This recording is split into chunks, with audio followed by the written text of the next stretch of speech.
It's time for HawgSports Live from HawgSports.com, a division of 24/7 Sports, presented by Crain Automotive. The Crain Team's got 'em. Visit them online at crainteam.com. And now with the latest breaking updates on HawgSports, here's Trey Biddy. What's up, everybody? Trey Biddy with HawgSports.com, HAWGsports.com. Weird microphone situation going on right now. So let me know in the comments if anything happens. But for some reason, the audio has kept lagging for show after show. I've tried this microphone plugged into my computer. I've tried my MacBook microphone plugged into the computer. The only thing that has worked, I have got this microphone now plugged into my iPhone, and my iPhone is the computer. I mean, it is working through the computer, and the audio works right. I hope it does anyway. I've tested several times. You know, a workaround for this, not a workaround, but just a solution, because this is the workaround. Let me know, please. But it's been very frustrating because the audio has been out of sync the last few shows, and I haven't changed anything. So anyway, y'all don't want to hear about that. Y'all just want to hear the news. And we're going to talk about a lot of stuff going on. We're up against it with the transfer portal. It's not so much that the transfer portal, like you can't get players out of the transfer portal after it closes. When the transfer portal closes after Friday, that just means that you can't go into the portal. It doesn't mean that you can't come out of the portal. However, the last day to be enrolled in classes at the University of Arkansas is Friday. So if you want to be enrolled for the spring semester, go through spring drills and all that stuff, you have to be enrolled by Friday. There are some visitors coming in. Some of them we know, some of them that are being kept a little more secret, as we know this time of year. The NCAA, for some reason, had a 3-day dead period. That's why, one reason anyway, it's been so quiet. In the one and only transfer portal window that you got for 2 weeks, they have a dead period for 3 days. Absolutely ridiculous, and the NCAA does a lot of stupid stuff, but that one's up there. We're going to have Kevin Bohannon come on and talk a little bit about baseball, which is coming up a month away, and we're going to talk basketball, of course, as well. All that and more on today's episode of Hawg Sports Live.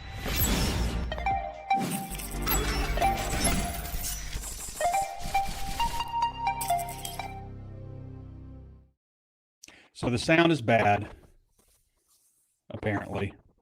I'm gonna work with me with this real quick, people. Work with me real quick. This is just the MacBook microphone coming up here. Okay. Audio. Okay, so now I'm through the MacBook. Let me know what you think now. It's farther away, obviously, but it's through the MacBook. The audio is going to be lagging. Now I'm going to go out of my phone. The sound's good, but it's lagging, right? But is it not lagging? What about now? All right, I'm plugging in through this microphone in just a second. Audio, cam link, or excuse me, Rode in. Check. All right, now I'm in this. I'm on the Rode into USB microphone. What do you guys say now? Stay there? Are you seeing lag? Like I see, when I go back and watch the video, I see a lag with it's just out of sync. Not much of a lag. It's your OCD, but there's a lag. All right, we'll stick with this for now, but I'm pretty sure that there's a lag. You guys are just being nice. Okay. All right. Well, that's what we got. Appreciate it. Thanks for the help, everybody. All right, back to the show. We won't spend much more time on this, but it has been very frustrating as you can imagine for me, with the sync being off. I'd like to tell you about our friends over at the Crain Team. Crain Automotive Team has 16 locations across our state and is home to the Crain commitment. You'll find Ford, Chevy, Buick, GMC, Hyundai, Kia, Volkswagen, and access to thousands of pre-owned vehicles. Vehicles for every lifestyle and every budget. Vehicles for every lifestyle and every budget. Even if you're not in the market for a vehicle, the Crain Team Service Centers offer the latest in vehicle diagnostic technology and certified technicians to take care of your vehicle and get you back on the road. Check them out at crainteam.com. HawgSports Live is driven by the Crain Automotive Team. I read one line twice. That happens. You've done it. Now you're the Crain Cash champ. You just won big with the Crain Team. Go ahead, soak it up. How could you not feel like a winner? You dominated with our low price guarantee, and you got way more for your trade. Plus, with statewide delivery on thousands of vehicles from 16 locations, and the fact that we'll beat any other dealer's price, we make our Kansans feel like champions every day. That's winning. That's the Crain Team. Visit crainteam.com. Eddie V7N4H, you say lag and then you say great. What's the story? I am interested in knowing the comments, but it has been very annoying, and I've done everything from, I don't want to go over everything. I've done all the steps that you're supposed to do, and all StreamYard will get me as an AI automated response. They won't help me. So Arkansas basketball, 108-74, a dominant performance over South Carolina. And I don't know if I would say surprising. My buddy Bo was like, kind of called this one. He's like, yeah, they're, after coming off the 2 road trips and all that, like with Auburn played back-to-back home games on a Tuesday and then on a Saturday. Arkansas played a road game on Wednesday and then played a road game on Saturday and played really poorly. But coming back home, obviously Arkansas just wiped the floor with South Carolina. I mean, this was a 12-point game at half, and South Carolina kind of closed it and made it a little bit closer, but it was a 12-point game at half, and then Arkansas just 58-36. You don't see 50 and 50 in 2 halves very often.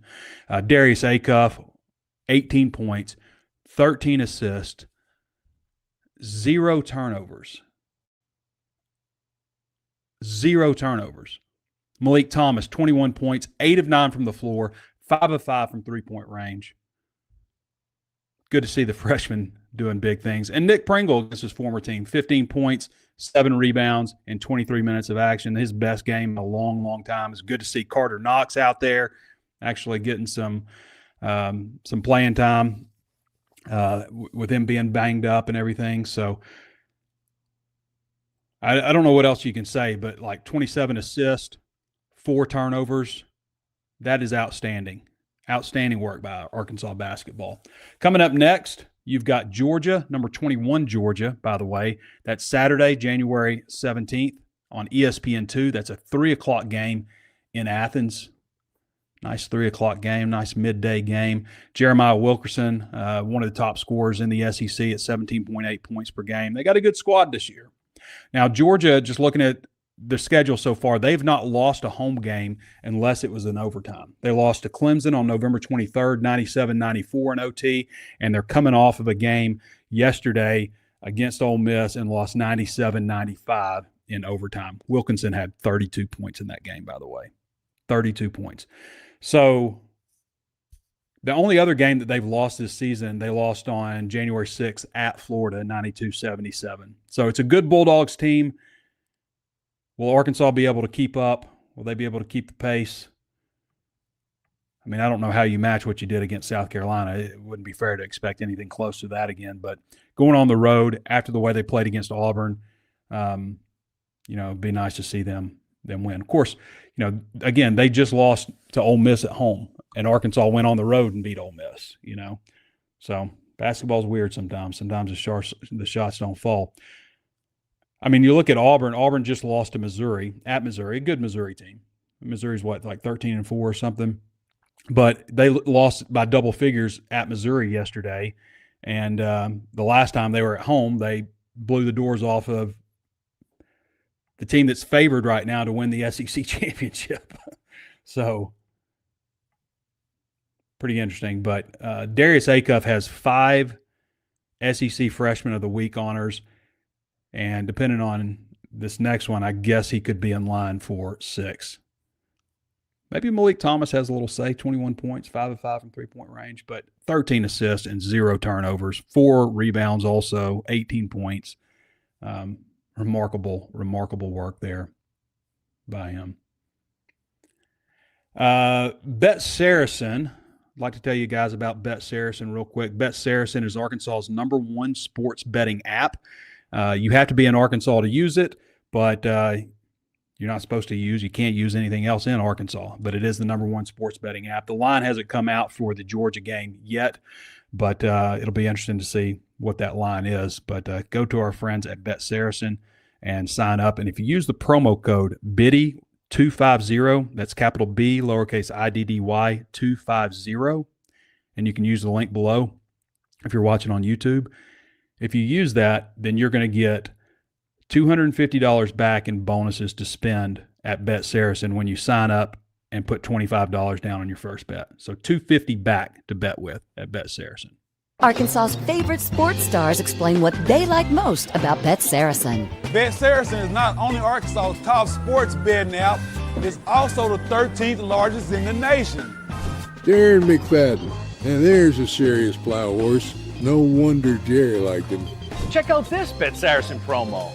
Place $5 or more parlays, and if yours rank among the top winning odds, score your share of $50,000. Okay. We'll have Kevin Bohannon talk a little bit about baseball coming up here in about 8 minutes. So as far as the transfer portal, I know that's what most people are on here and want to talk about. As far as the transfer portal goes, I've got Arkansas, this is going to be confusing, at 79.67 scholarships for 81 players. You have 2 players on a third scholarship each. There was actually 3. So Aaron Smith, offensive lineman, redshirt junior offensive lineman, redshirt junior defensive lineman, Donovan Witten, and since transferred long snapper Zach Haber were all splitting 1 scholarship. Dating back to this past season, you were able to split scholarships for the first time. You used to be able to do that for football, do partial scholarships. But you can do that now. And so this is going to carry over into this semester. So technically, you've got 2 players left on the roster who are each on a third scholarship, 79.67. I don't know if that changes and they get to split it or what since Zach is gone, but yeah.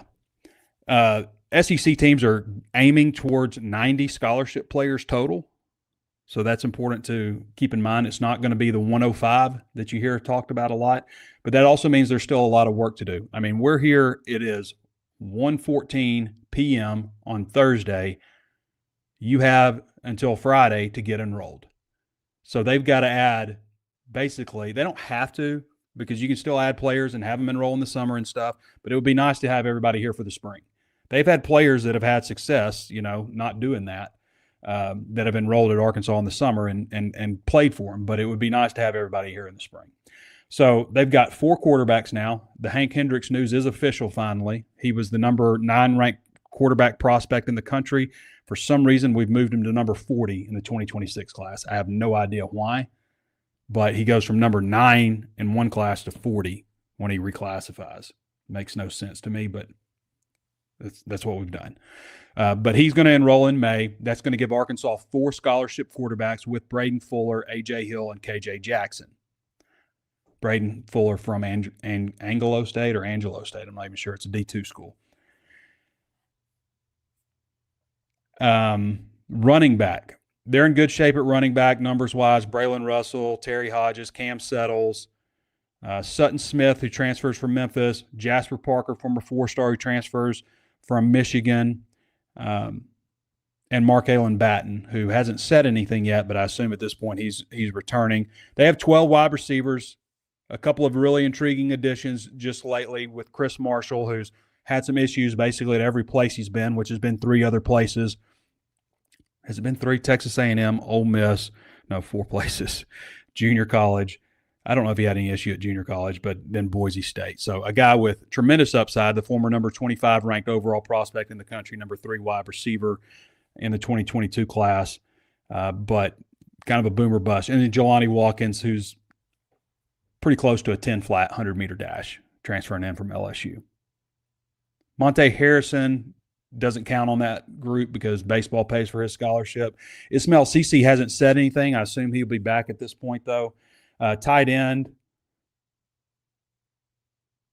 It would be nice if Ty Lockwood lived up to his recruit billing. Ty Lockwood came out in the 23 class. He was ranked like 2 spots above Jaden Platt and 2 spots below Luke Haas. Like one of the top tight end prospects in the country. Went to Alabama, transferred to Boston College, played a little bit there, but hasn't not close to lived up. And who knows? He's just a redshirt sophomore, injuries, who knows what are the reasons why he hasn't quite lived up. But if he could live up, that would be really nice to go with Jaden Platt. They've got Gavin Garrettson back, Matt Adcock coming from Memphis. Offensive line, you've got 14 right now, 14.33. You got 14.33 scholarships being used on the offensive line. They need to add some depth pieces here. They've got a starting unit. They need to add some depth pieces. Nose guard, would be nice to add one more nose guard, in my opinion, a 320 guy. Defensive tackle, I think they're okay here from a numbers standpoint.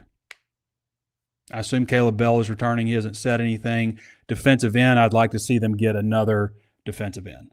Another, 275, 280-pound type of guy who can play the 4-eye. Jack, I think they're in good shape. I think they've got a lot of guys with a high ceiling, potentially. Jamonte Waller, Charlie Collins, and then Steven Souls, who comes in from Kentucky, who was very productive for them there. Linebacker, the numbers are fine. They've got Bradley Shaw. Kamori House was a really nice addition for them. I liked Phoenix Jackson, a little undersized, so has Ben Bogle. Jeremy Evans was a highly recruited guy, but hasn't really produced a whole lot at Baylor. Jaquavian Smith, don't know a whole lot about him from Howard. But they're probably right at the number that I wouldn't be opposed to seeing them bring in another guy at linebacker, but I think they're probably right about the number. Cornerback numbers are just a little bit low. They could use a couple of more cornerbacks. This group is basically being completely redone. There's not anybody returning at cornerback. Nigel Pringle entered the portal, left the portal, re-entered the portal. Everybody else is either out of eligibility or is transferring out. The same at safety. Nobody's back at safety. I think last check we had Taj Overton, but he had actually has entered the transfer portal. And, Christian Harrison is technically a safety, but he's going to play nickel. You got Ian Williams, who they signed from Memphis, and then the other 2 guys are freshmen. So the entire secondary is completely reworked. And they do not have starting safeties on this roster. There are not 2 guys. Maybe Ian Williams, who knows, he's going to be a sophomore. He played as a freshman at Memphis. Maybe he's a guy, but really they don't have 2 starting safeties yet. Now there are some guys coming in. We'll talk to Danny about it coming up here in just a minute. And then special teams, they got 4 guys on special teams. So that's where things stand right now with the transfer portal. Did I say we'll talk to Danny? We're not talking to Danny today. Danny's too busy to come onto the show right now with everything. But I will say there's a safety coming in from Tennessee who is a former 4-star recruit, Caleb Beasley. There's a cornerback coming in from West Georgia, a safety coming in from Middle Tennessee, safety coming in from Iowa State, LaMarcus Hicks. This guy's name is impronounceable. He's from Bakersfield College.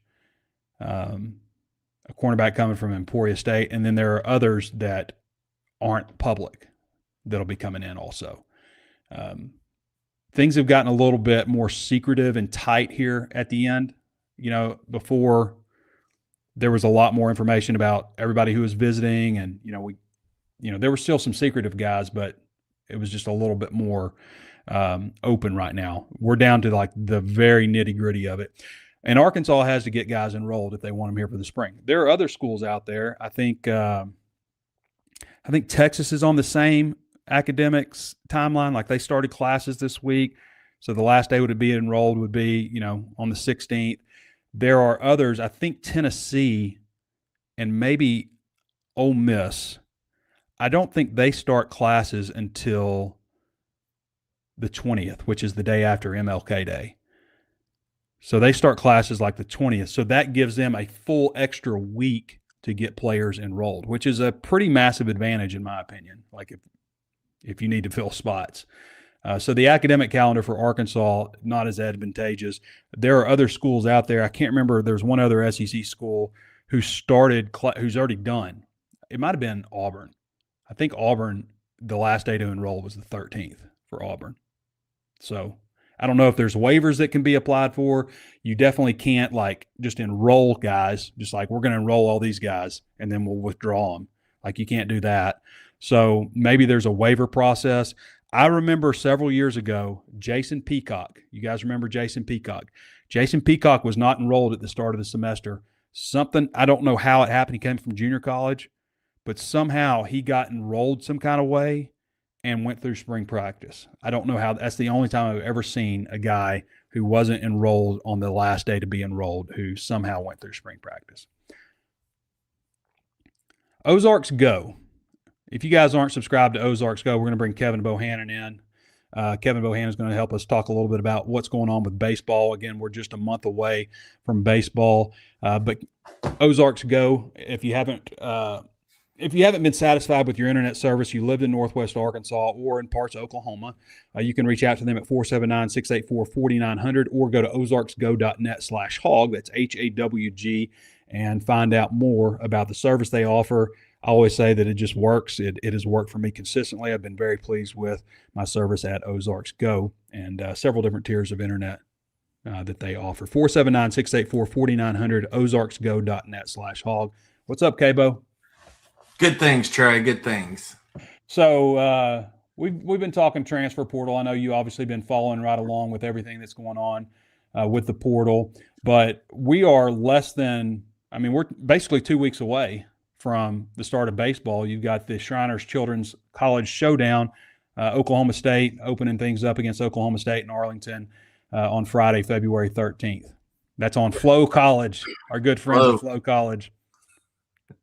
Yeah, it's going to be exciting getting to go down to Arlington, another year. That Dave Van Horn loves starting down there. Loves it so much this year. They're going to stay an extra day after they play, the three teams from the Big 12. You got Oklahoma State on Friday, TCU on Saturday, wrap it up with Texas Tech on Sunday. And then they're going to play Tarleton State on Monday. He really liked to play 4 in the first weekend. They did it again with Washington State last year. So that's what they're going to do. Get some pitchers ready. They've got a little extra time this year to get some arms ramped up. The NCAA gave them 10 extra days.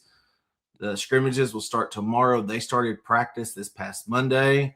So we'll get our first on-field look at the 26 Razorbacks tomorrow afternoon. So obviously it's a new year, new pitching rotation. What can you tell us about how that's shaking out? Yeah, second straight year Van Horn's lost his outfield, but he's also lost his pitching rotation for the second straight year. Last year they had to replace Hagen Smith, and Gage Wood was kind of a guy that at the end of the year in 24 that they could rely on. And Gabe Gackel was just a closer, so they could slide some guys in there with the transfer portal. This year, the coaching staff is using guys already in the program that's going to fill out the starting rotation.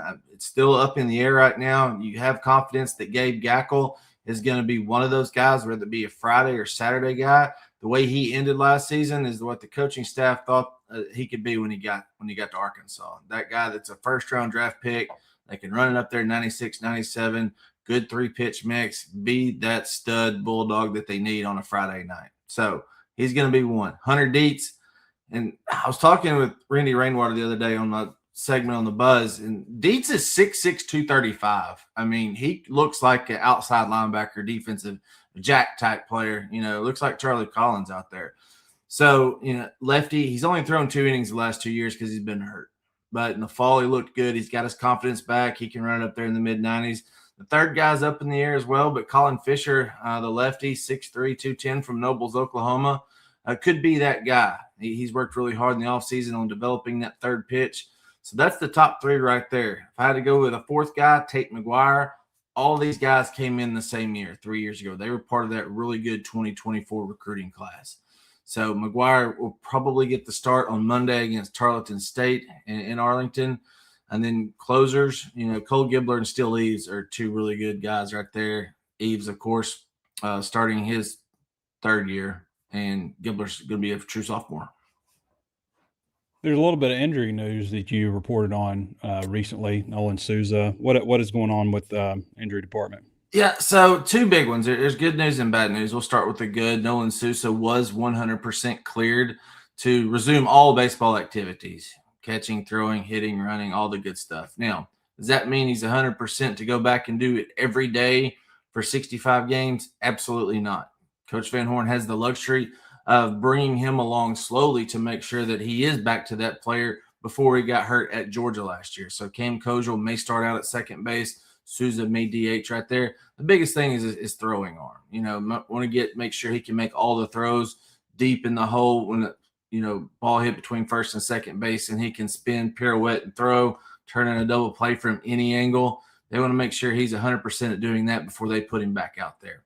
And then Brenton Clark, the sophomore redshirt freshman from Pleasant Grove, Texas, right outside Texarkana, is going to be lost for the year. Labrum got him last summer. It kind of messed with him during the fall. They went in and found out that they just need to go ahead and do surgery. So he was projected possible starter in left field. He was battling with Lamar transfer Damian Ruiz. So Brenton Clark's going to be out. He led the team in on-base percentage in the fall. He's top of order hitter, can get on base, does a great job with barrel integrity in the zone. So that's a tough loss, but they do have the depth that they've gotten through the transfer portal. They're going to be okay in the outfield. Yeah, you mentioned the outfield. Tell us a little bit of that. Obviously, we talked about new rotation, but new outfield as well. Yeah, so Kuhio Aloy is going to get his chance. Look, MLB teams do not draft designated hitters. They just don't. Tommy Tanks from LSU a couple years ago is a prime example. He's playing third base in professional baseball right now. You don't get first baseman drafted a whole lot unless you can hit 400 and hit 30 bombs a year. So Kuhio Aloy is not going to get drafted if he's just going to be a designated hitter. So he's worked in right field.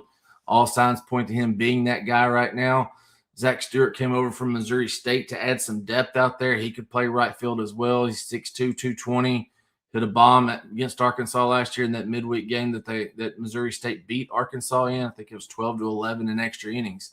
So you got some experience right there. Micah New is going to play center field after coming over from Marshall. He was the starting shortstop for the Thundering Herd last year, but he was not a good shortstop. He was below average at best. Below average is probably what you want to say right there.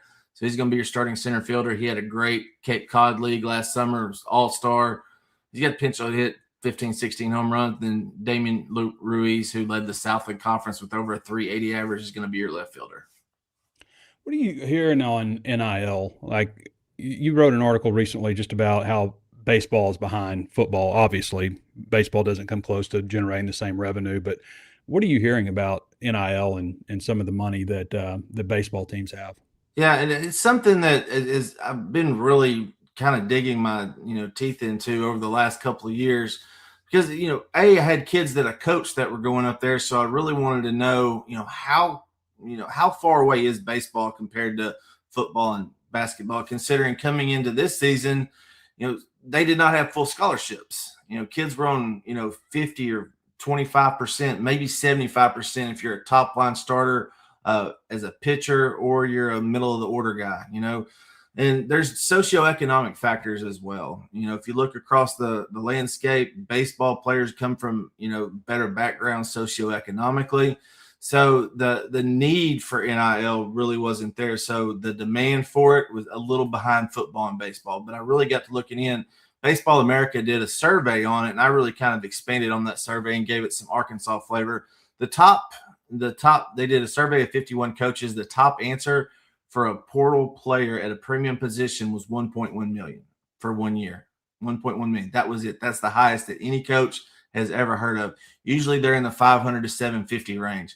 The most I've heard at Arkansas was about 300,000 in a truck, and that happened last year. So, different times, different things, but I would bet Arkansas is spending anywhere from $2 to $2.5 million on their roster, and they'll get to add another $1.1 million this next year coming up with revenue sharing. So Yeah. while they are still behind, kids are still getting to make some good money. I think, Hagen Smith was probably around the 125 range when he left, and he signed for $7-8 million.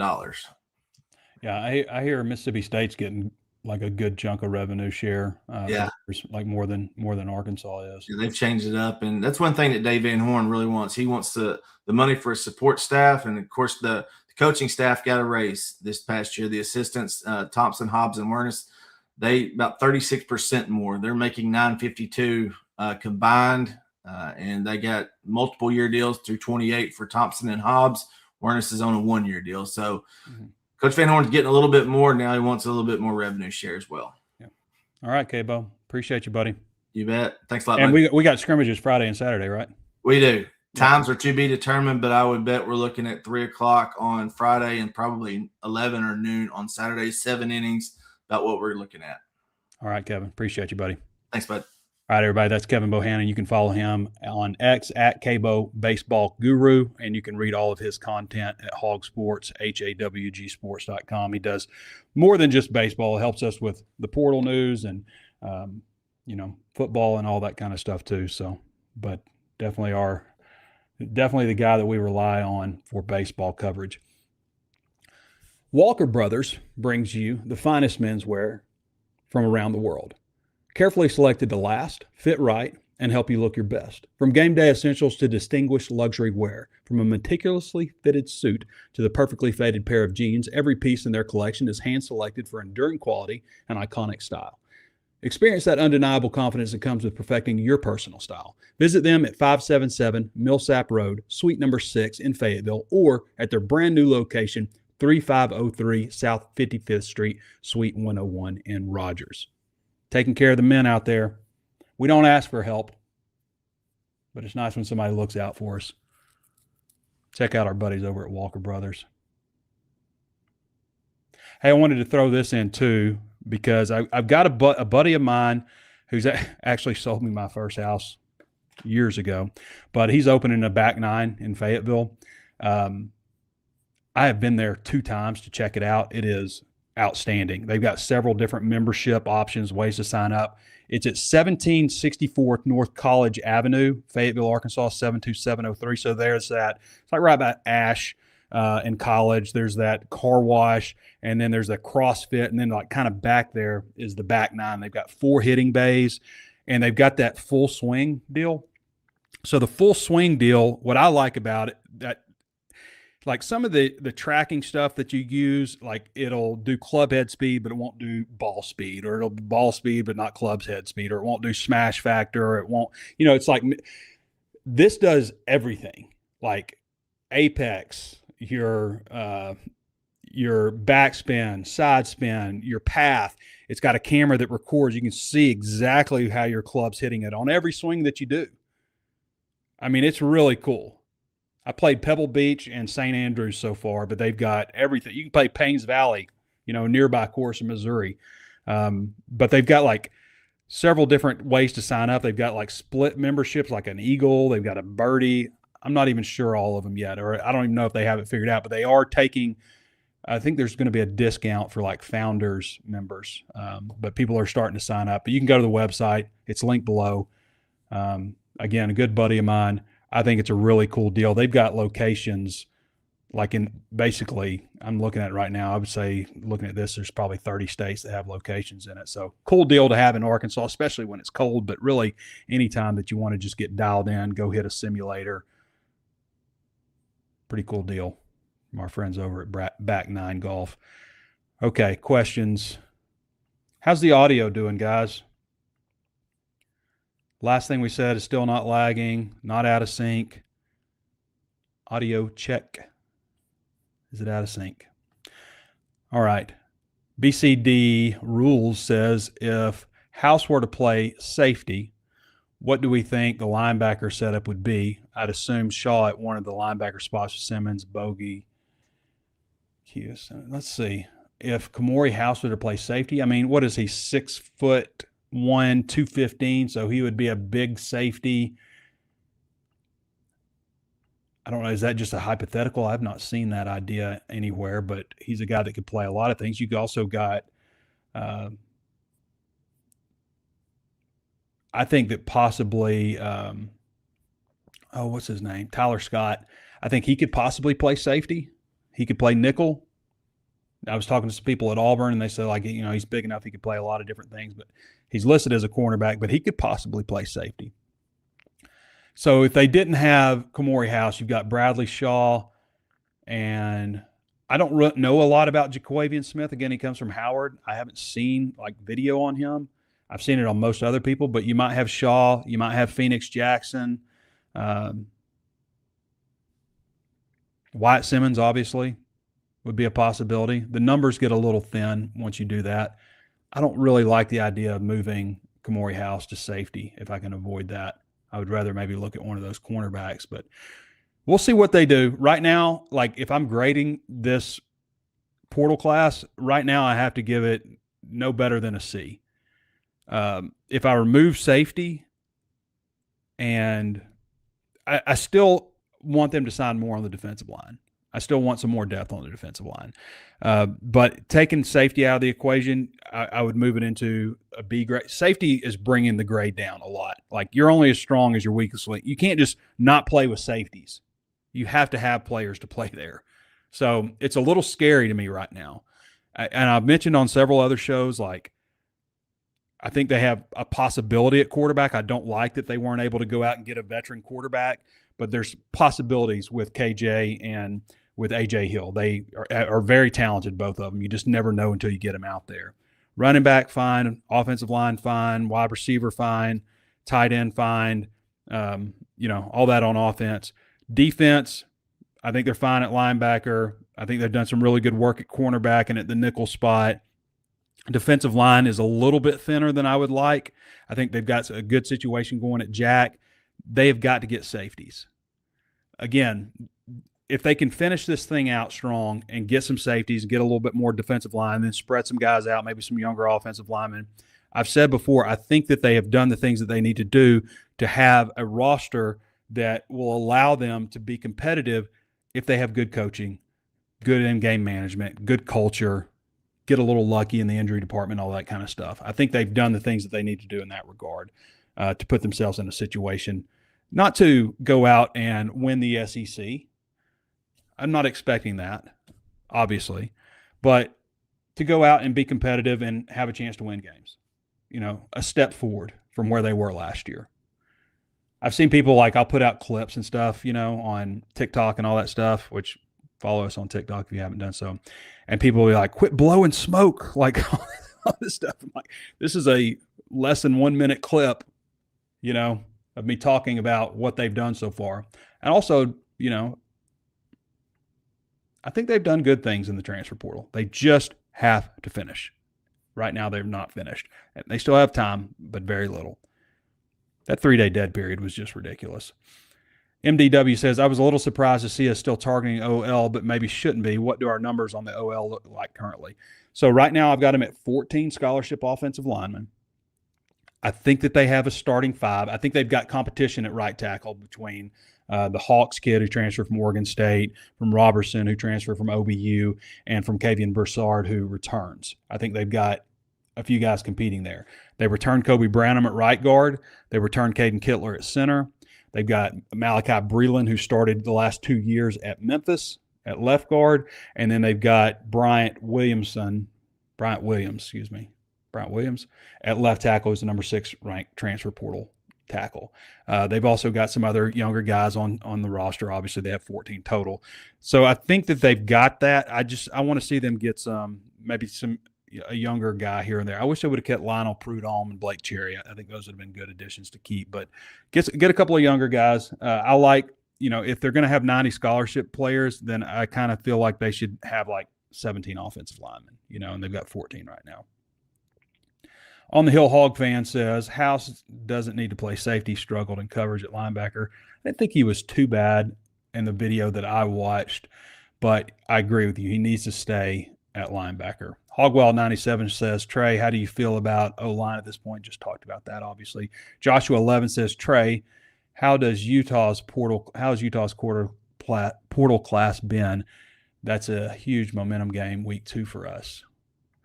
I mean, guys, it's hard for me to focus. Like, I could go and look at the transfer portal rankings. I don't necessarily like transfer portal rankings. I just think it's too much to do in such a short amount of time. I don't feel like anybody can be staffed enough to do an accurate transfer portal ranking. I think you have to really look in depth at the players like we do. We do rapid reactions after every commitment. We look at video of the guy. We look at who else is generally like legitimately pursuing them and how they fit in. Like, I would have to go through and do that with every player on Utah's roster. But since you asked, I'm going to look it up and just see. And that is a big game. It's a week 2 game. Team rankings, transfer rankings.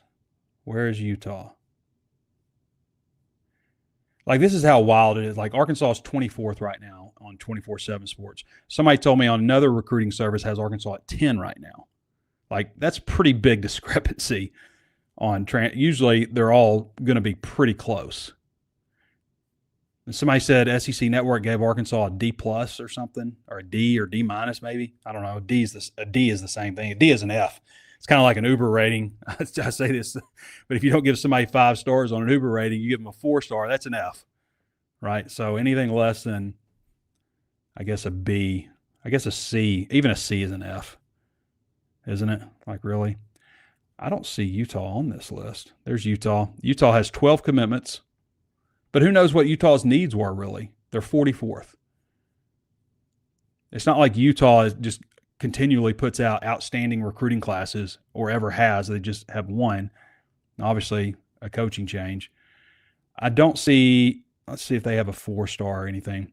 Braden Pegan is a wide receiver. He's a transfer from Utah State to Utah, 6'3", 210. He is a 4-star. He's their highest-ranking transfer addition. So nothing just outstanding according to this, but who knows? Like, again, I just don't – not that our guys don't work hard. They do. It's just there is not enough people to rate all of these kids entering the transfer portal. It is such a large number. Joshua 11 says, Trey, are we able to sign transfers after this weekend? Yes, but they won't be able to enroll until May for summer school, unless there's some kind of waiver process that I'm not aware of, and maybe there is. Thorhog says, hey, Trey, how many defensive linemen and safeties do they need to get before you feel good about their numbers at those positions? 4 safeties, 2 defensive linemen. That's what I would like to see. Okay, so 6 of the remaining roughly 10 spots that they have, depending on how those partial scholarships work, I would like to see on D-line and safety. I'd like to see some young offensive linemen also. But they need 2 starters and 2 – they need more than that, really. I mean, they need more than that. I think you need 18 defensive backs, and we're talking an 85 scholarship age. You need 18 defensive backs, in my opinion, because you got 2 corners, 2 safeties, and a nickel, and then you need to have like 3 teams, and then I always like to go +1. So I think it's good to have – they've got 4 safeties right now, and they've got 7 cornerbacks, right? So that doesn't even get you close to 18. To me, it's a little bit scary right now. There was a surge in the middle. Like, everybody was freaking out early because there wasn't just a windfall of transfer portal additions. Carius Kern picked Ole Miss over Arkansas. Mass hysteria, panic, and then things started going. And then, even there was still some negative talk about it, but more people were like, hey, okay, this is good. And then it was just like, here's 4 more. Here's 4 more. And it was like not just 4 more, but it was guys that other teams, SEC teams and Big Ten teams and stuff wanted, like legitimately wanted. And it was like, okay, these guys are rolling. And then it just started getting quiet, get a wide receiver here, get a, transfer a quarterback to reclassify. And then it's just been like, there was nobody added yesterday. And a large part of that is because of the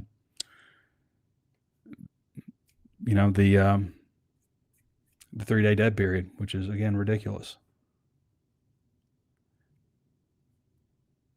Posh Jate says, what are your thoughts on Marion Hobby, the new D-line coach? He has a lot of talent with little production.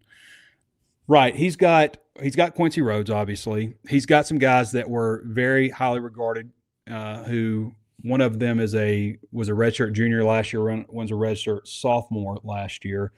They got a junior college edition. Let's look. I don't know why I'm just like trying to remember all this. It's been very difficult to remember all these names. I'll have it down pretty soon. But you've got Danny Bill and Anthony Kennedy, 2 4-star recruits coming in. You've got Reginald Vaughn, who is a guy that I think has potential, along with Caleb Bell. They're just second-year guys. They're just a little bit younger.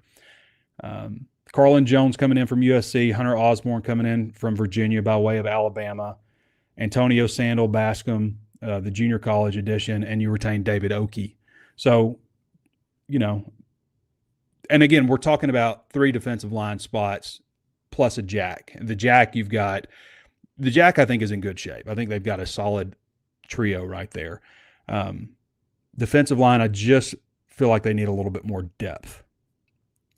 Right now, I would say, and again, Carlin Jones played against some outstanding players on the defensive line at USC. He was just a redshirt freshman. You'd like to think that, okay, it's your time. It's your time, young fella. Let's step into it. Hunter Osborne played a pretty significant role as a backup at Virginia last year, which obviously was a pretty good team. Originally from Alabama, was just a redshirt sophomore last year. So you really need those guys to kind of come into their own, and you need Antonio Sandal Bascom to be a solid player for him. And Quincy Rhodes, obviously. And as far as Marion Hobby, I think he's one of the best additions that they got on this staff. I mean, he's a former defensive coordinator at Clemson. He's coached at 4 different NFL teams, coached defensive line. To me, that's a really nice addition. Las Cruces Hog says, not sure if we are targeting depth or starters or both. I guess it depends on what coaches think of quality we have, but I love them trying to give 110% to bring in as much competition as possible and let them battle out. SEC is brutal. Got to have that competition. Do you think the third quarterback we took is a player just in case? I mean, here's the deal with quarterback, and the reason that I was concerned. And I said, like on the last show, I don't think it's like this outstanding portal class of quarterbacks. But nobody knew who Trinidad Chambliss was last year. And I'm not saying this guy's Trinidad Chambliss. I'm just saying he comes from D2 also. Chambliss came from Ferris State. This guy comes from Angelo State. I'm not even sure how to say it. But nobody knew who Chambliss was last year. He was supposed to be a gadget quarterback for Ole Miss. And it took an injury. Austin Simmons rolled his ankle against Kentucky. It took an injury for him to get his opportunity against Arkansas, of course. And he was outstanding and was outstanding all year. We never would have really known probably about how good he was without that injury. Somebody brought up the other day, Tom Brady was playing behind Drew Bledsoe until Bledsoe got injured. What happens there if Tom Brady never gets that opportunity? I bring up Kyle Trask a lot at Florida because there's a connection with Felipe Franks being the quarterback at Arkansas. But if Felipe Franks hadn't got injured, they would have never known they had Kyle Trask.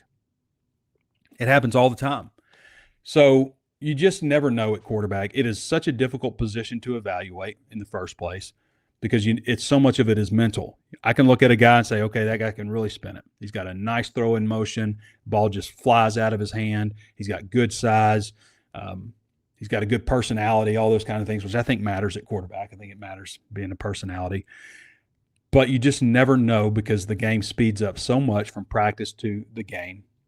And the mindset from nobody's ever going to hit me to I could get lit up at any moment. All that stuff changes. Plus, there's more risk in a game. It's not just throwing and saying, oh, I took a risk there, and there's such a fine balance between being just a gunslinger and being overprotective. You got to find that happy medium. I always say, like, when you're making a steak, there's that fine line. When you're making the crust, there's that fine line between burnt and perfect, right? It's just a fine line. And that's how it is with quarterbacks. It's a fine line between being burnt and perfect. And you never know until they go in for a game. You don't hit those guys in practice. I always like the idea of hitting a freshman quarterback, not killing them, but just like, making them live a little bit, So you never know. So many guys get overlooked at quarterback because they're short. And think about how many quarterbacks have been overlooked over the years because they've been short, versus we see guys who are shorter, who are mobile and get out of the pocket, who are really good quarterbacks. We see it all the time. Stetson Bennett, there's another good one. Stetson Bennett at Georgia. Like, they did just about everything they could do to not give him an opportunity. Brought in guys to compete with him, started other players over him. He went to Georgia, went to junior college, went back to Georgia. I mean, it's pretty wild when you think about it. All right, everybody. Judah Honey says, Trey, do you think we beat Georgia this weekend? Yeah, I think so. Like, if I'm just betting a money line, then I would go with Georgia on Bet Saracen, by the way, 250. Biddy 250. Dustin Clayton 1215 says, do we know anything about Diesel Wilkinson from Montana? I watched him play at Montana. Seemed like a good talent. I saw his name pop up. I have not watched video of him, but I know that his name had popped up as a guy that Arkansas was looking at. Like, they don't even, let's see. I mean, he started for him, but yeah, I don't know a whole lot about him. Like, if he commits to Arkansas or something, I'll look into him more, I guess. A lot of people have ideas of who Arkansas should go after. I wouldn't mind seeing them, Michael. I wouldn't mind seeing them go after another edge guy, but I think that they should be in good shape if they can stay healthy there. I think they got three guys who are, really two guys who were 4-star recruits, like really highly regarded 4 stars, and another guy that played and was very productive for Kentucky. But no question about your other stuff. They have got to get safeties, and they need more D-line. Michael Pesky asked if they're out of money. I don't think they're out of money. I think that they might have turned their nose up at Malcolm Hartzog, who is going to Arizona because he's shorter. He's listed at 5'9", but that guy started as a true freshman for Nebraska and had started 30 games over 3 years and started the first 2 games last year, and then he got hurt and had to have groin surgery or something. But this is like right after he intercepted Sorsby at Cincinnati to seal the game for Nebraska, seal a win for Nebraska, and then he has groin surgery and gets an extra year. But to me, the most important attributes at safety are not if they're 6'2", 210 pounds. It's not how they look. It's how instinctive they are. Like, that is such an overlooked trait with safeties. Jalen Catalon was a great safety. He kept getting hurt, but he was a great safety here. And he was pushing 5'10", not a big guy. I think we get so caught up in how a guy looks and stuff. And safety, I'll admit, out of every position group that I try to evaluate, I am the worst at evaluate. I've always been bad at it. I don't know why, but I'm not a very good evaluator of safeties. But I also think that safety is a lot like quarterback. A lot of it's up here, how instinctive you are.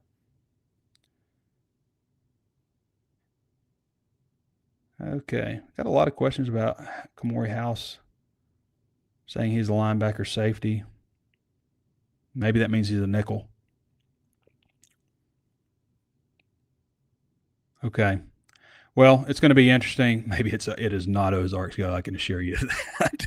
I know it's not Ozarks Go because, we're streaming this right here, and it's been fine. Like, the picture quality's good, right? And it's streaming in 1080p. It's not Ozarks Go. I did a test. So my computer will only go up to like 1,000 megabits per second, and I think I'm at 800 something, which is pretty strong, up and down. All right, everybody. Appreciate you. Don't talk about my people at Ozarks Go. Yes, smart, fast, and lay the wood without targeting. Safeties are the most likely position to get targeting calls is safety. All right, everybody, appreciate you for hopping on me. Sorry that the show was a little bit later today. I hope the audio doesn't suck. Damn it, I'm so frustrated with the audio with StreamYard. There was a period of time forever I couldn't figure out why I was getting a degraded signal after like 5 minutes, and turns out it was just Chrome. It was just Chrome that it didn't like. I had gotten all different kinds of equipment. I had done so much stuff, and then I was like, oh, I'll try Firefox, and Firefox worked. Who knew? And now, just randomly, the audio has been out of sync, and it has been incredibly frustrating. Makes me mad. All right, everybody, that's the show today. We'll be back with you guys on Monday, I guess, to recap all this portal stuff and know exactly where they're at. Have a lot more answers. All right, everybody, appreciate you. Appreciate Kevin Bohannon for hopping on with us. And, check out everything at HawgSports. Plenty of stuff going on. Danny's working his tail off. It's been Trey Biddy with HawgSports.com. We'll catch you next time.